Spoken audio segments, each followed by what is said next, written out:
তৌহিদ হৃদয়ের ৫৬ বলে ৯৭ রানের টর্নেডো ইনিংসে একের পর এক বিশাল ছক্কা।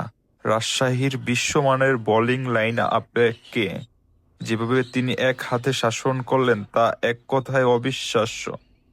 মিরপুরের মন্থর উইকেটে যেখানে অন্য ব্যাটাররা থিতু হতে পারছিলেন না, সেখানে হৃদয় শুরু থেকেই ছিল ভিন্ন মেজাজা। শুরু থেকে হৃদয়ের কাছ থেকে একের পর এক আসছিল দৃষ্টিনন্দন ছক্কা এবং চারের ফুলঝুরি।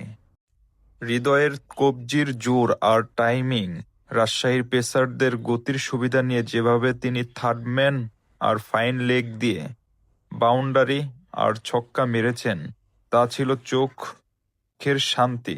৬টি ছক্কা আর ৮টি চারের এই ইনিংসে তার স্ট্রাইক রেট ছিল ১৭৩-এর উপরে। শতরান থেকে মাত্র ৩ রান দূরে থাকতে ইনিংসের ওভার শেষ হয়।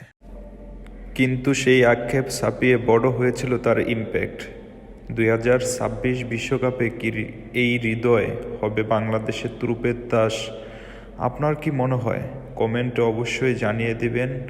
আর ভিডিওটি যদি ভালো লাগে অবশ্যই লাইক, কমেন্ট, সাবস্ক্রাইব করে দিবেন। ধন্যবাদ।